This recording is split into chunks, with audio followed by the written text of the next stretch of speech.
Jméno Otce i Syna i Ducha Svatého. Amen.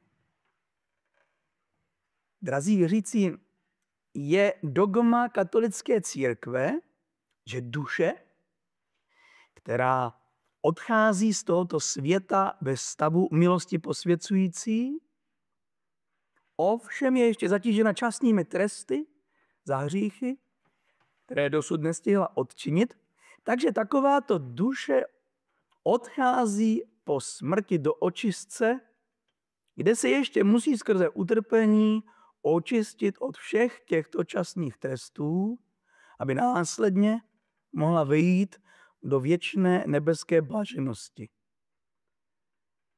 A právě, abychom my zde na zemi pozůstali, na tyto nám známé, ale i osobně neznámé osoby nezapomínali, tak zavedla církev právě tu vzpomínku na všechny věrné zesnulé, se lidově říká dušičky.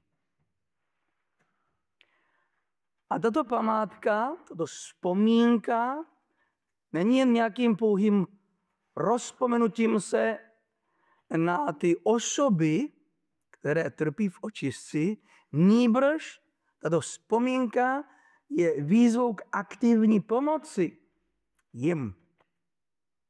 Dokud člověk totiž žije zde na zemi, tak má možnost své časné tresty ukracovat a umenšovat. Jak? Obecně řečeno jenom modlitbou, přijímáním svátostí a dobrými skutky. Pokud je člověk v milosti posvěcující a toto činí, tak nejen, že si sbírá zásluhy pro nebe a zajišťuje si větší nebeskou blaženost, nýbrž současně těmito skutky také činí zadost za své hříchy a ukracuje si časné tresty a tím si ukracuje i případný očistec.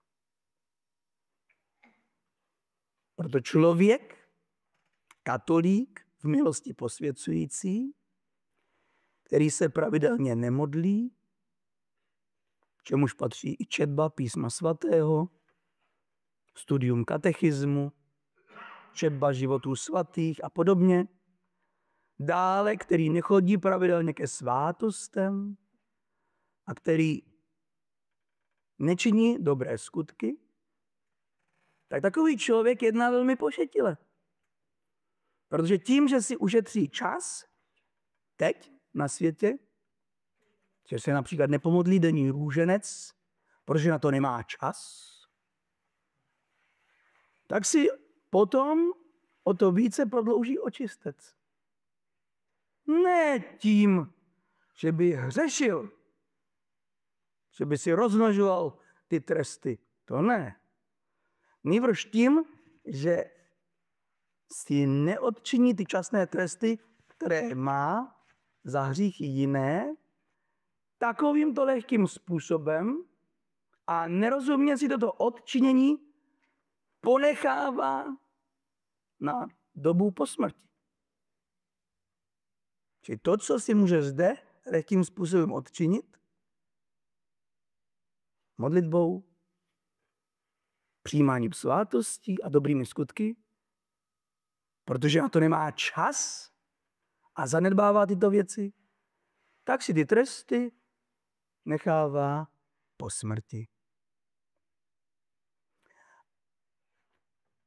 A teď ale to důležité, proč vlastně ta vzpomínka, kterou dnes činíme, takovýto člověk v očistci již ovšem nemá žádnou možnost tyto tresty si sám zkrátit.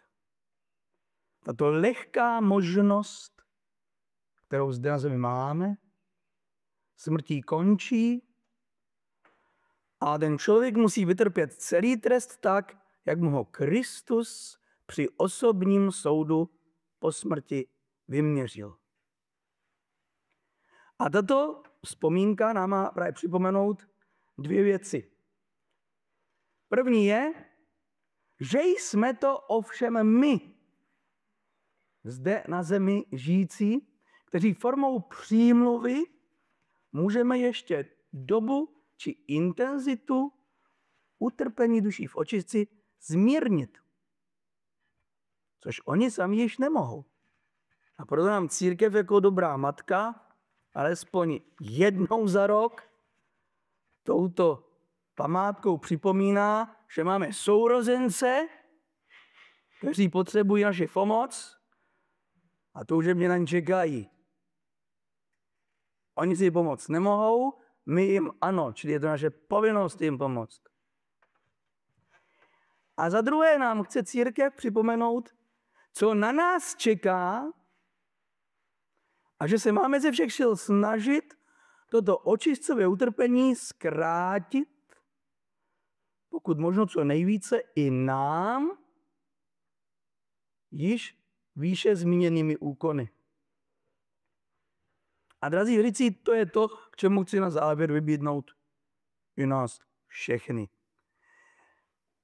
Vzpomeňme dnes, v těch následujících dnech, kdy můžeme získávat ty odpustky, ale i během celého roku často na to, že existují lidé, kteří trpí v očistci, kteří si sami již pomoci nemohou, kterým ovšem můžeme pomoci my.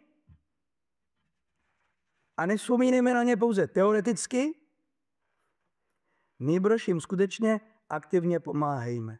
Vždyť i my budeme jednou možná velmi rádi, když na nás někdo konkrétně vzpomene, budeme-li tam, odkud se teď snažíme jiným pomoci.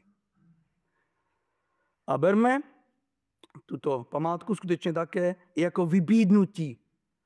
Vybídnutí k obnově vlastního života, když nahlížíme, jak jednoduché a příjemné je zkracování časných trestů zde na zemi, v porovnání s utrpením očistcovým. Především, když víme, že čas našeho pobytu zde na zemi ovlivnit nemůžeme. Jak dlouho budeme zde na zemi, to ovlivnit nemůžeme. Ovšem dobu našeho utrpení v očistci tu ovlivnit můžeme. Amen.